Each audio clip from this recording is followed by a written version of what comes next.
So here we go. Good morning.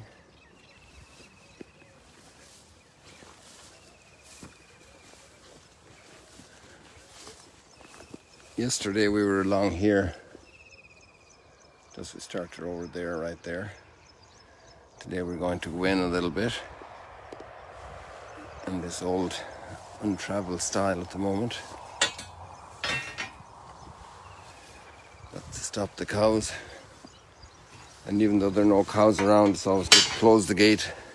Wow, look at this poppy.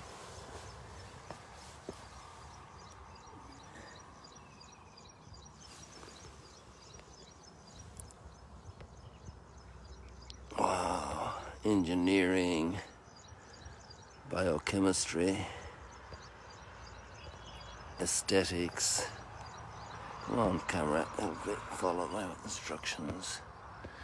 There we go. Just amazing, isn't it? Fertility. So much thought, imagination, creativity.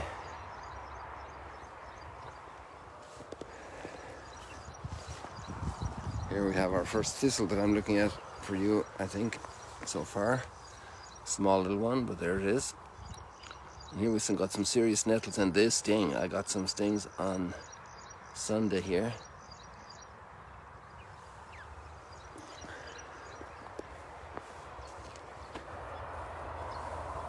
So we're coming in through the middle of this wild mountain garden. It's the bicycle path here. You want to be quite the bicycle cyclist to handle all this.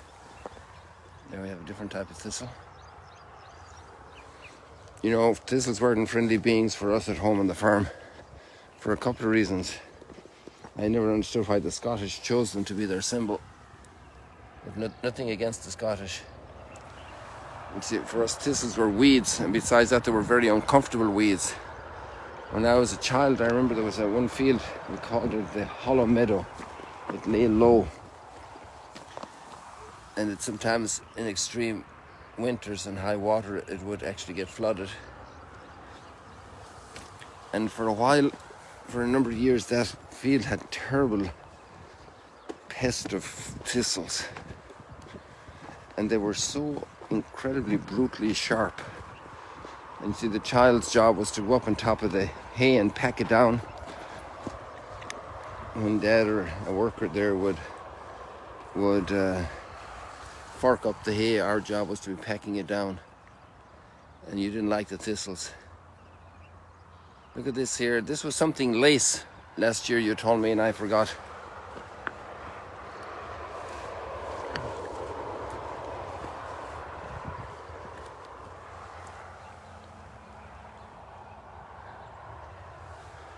So we're in this incredibly beautiful garden. And gardens they arouse beautiful. Here there was a cow coming along here, so don't step here, please. There we passed it. There's a beautiful resonance in our hearts for gardens and beautiful gardens. It's a flourishing of life. It's also aesthetics. It's the variety and the color.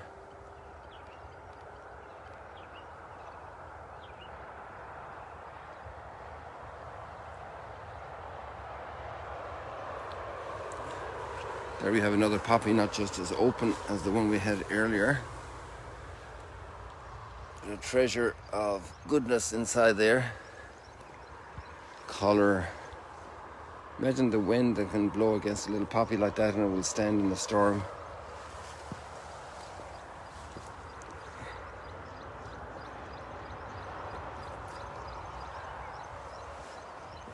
So much delight in nature.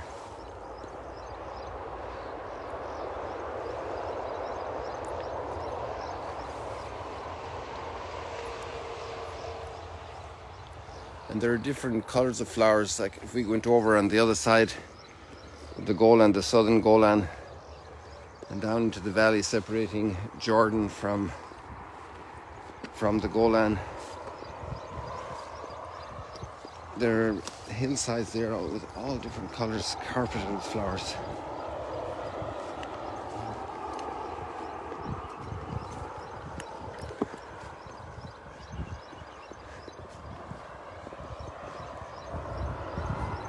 And so, getting so close to Holy Week, our readings are reflecting this tension. But one way to see Holy Week is, hey, look at our late bloomer is already blooming, well, budding.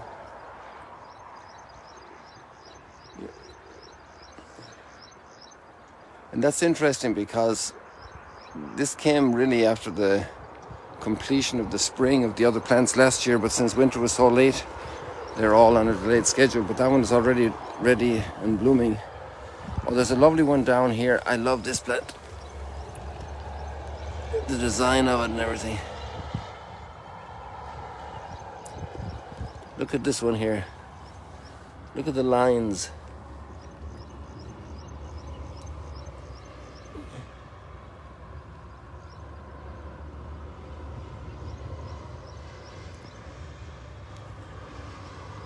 And there's also a pink version of that one.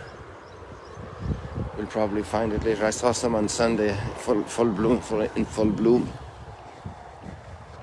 So this whole drama of Holy Week is a reflection of humanity, really.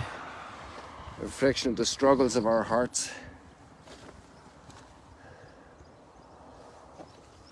And it's a struggle that's very evident in the first reading as well.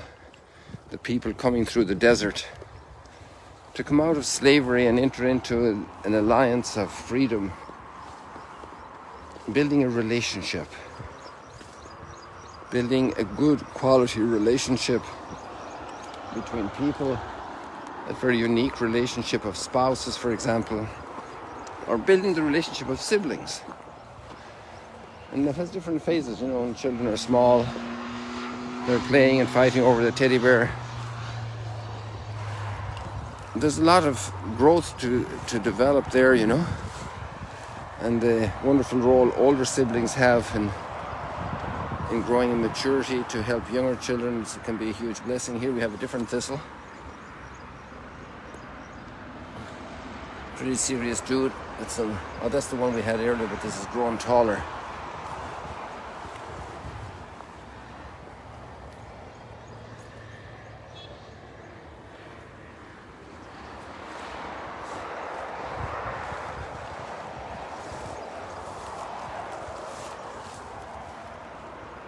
These are going to blossom later, okay?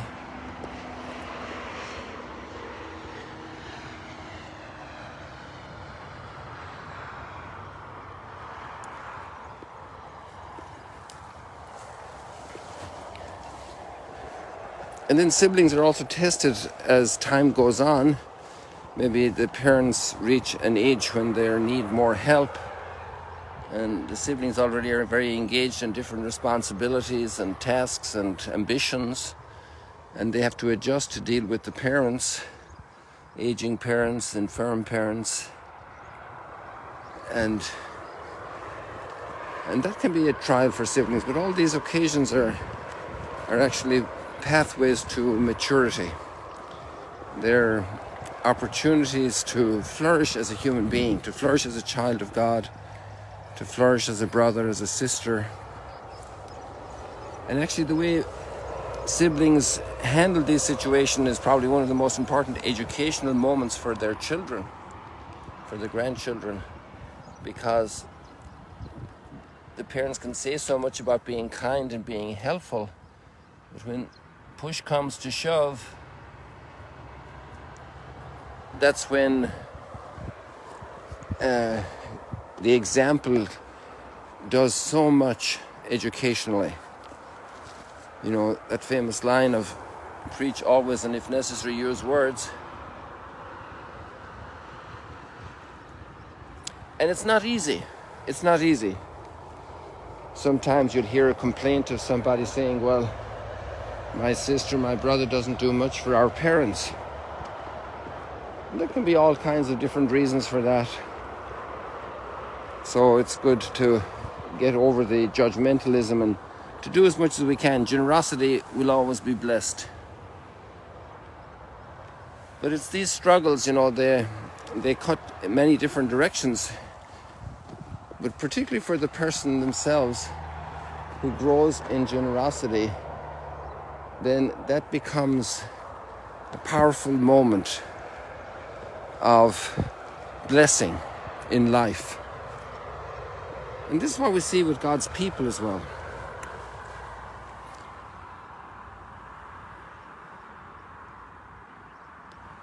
Then maybe a culminating moment of challenge for siblings is inheritance.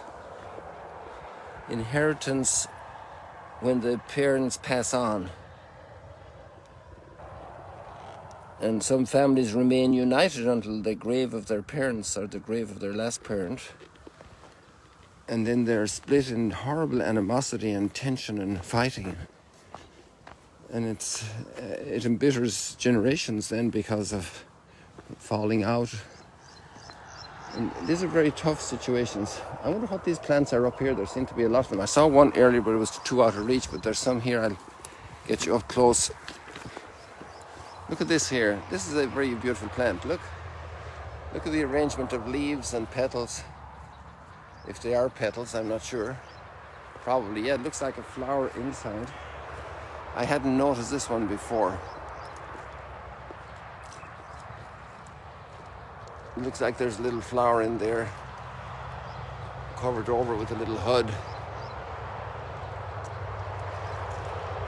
Isn't that wonderful? A little forest of these guys here.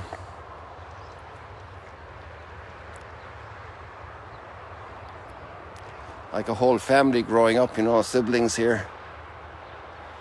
It's wonderful because siblings also challenge each other, and sometimes they're demanding with each other, and that's all great. It helps parents then moderate that and help the kids to realize what's important and what's not important, what you can let go, what you insist upon. And this is the struggle of God's people as a people, entering into the relationship with God, entering into this definitive encounter with God, this definitive relationship.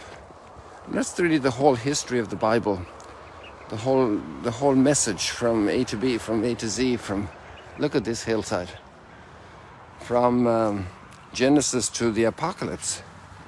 It's all one big story, and it's cast actually in a family image of spousal relationship, made in God's image and likeness.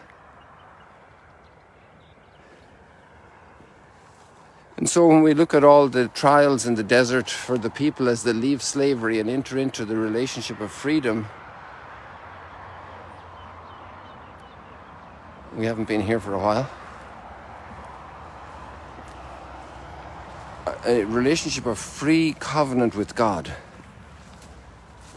which also has its challenges, because then we could abandon the covenant.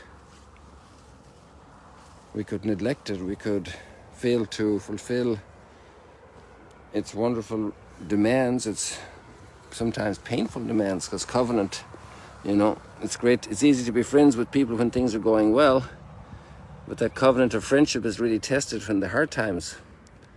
And there again, we remember that marvelous commitment of marriage, and love drives us to that point of saying, I will cherish you and love you all the days of my life, in good times and in bad times, in sickness and in health, and in riches or poverty, till death do us part.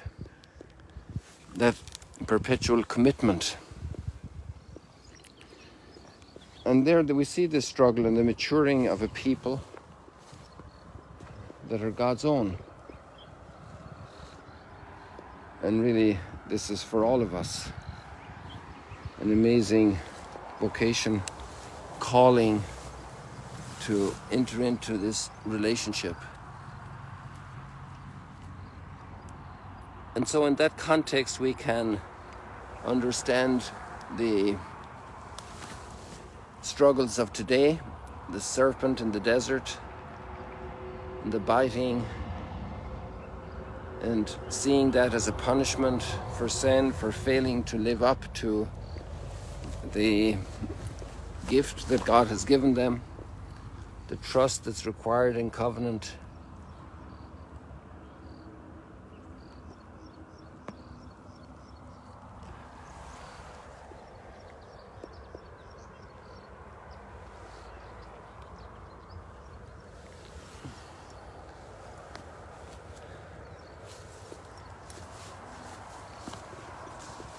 Oh, here's a different one growing on the rock.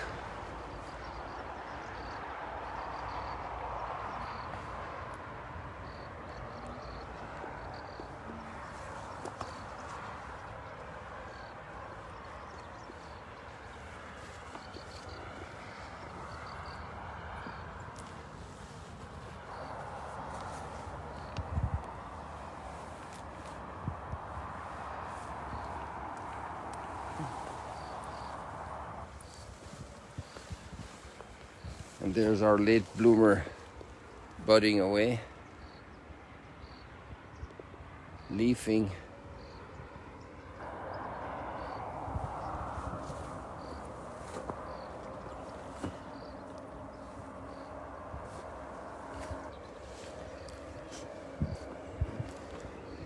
The readings are connected today also by the theme of the serpent. And actually this reading from John's Gospel is what's read on Calvary, the smaller portion about the piece about the serpent. And that's surely the reason why it's here, because we're heading towards the passion and death of our Lord. And the meaning of when I am lifted up, this word in John's Gospel is very special. And it also refers to the crucifixion, which means a lifting up, but particularly a glorification. And also the point of our eyes, we look to the crucified one who overcomes hatred, who forgives, who saves his enemies, who intercedes for them, who rescues those who are destroying him.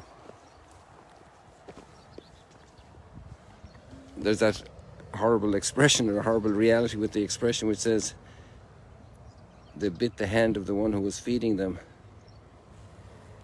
and the one who was hurting, he gave love. The exact opposite, you know. He brought salvation. Truly, this was the Son of God. It's an extraordinary mystery of revelation of love, what the human heart really needs, where our salvation is.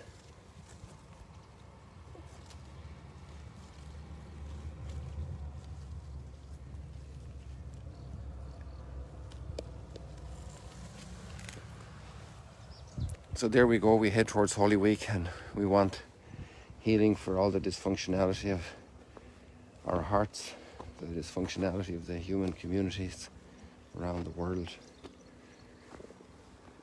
People from this paradise here, Mount Arbel, overlooking the Sea of Galilee, God bless you today. Here we are, look at this.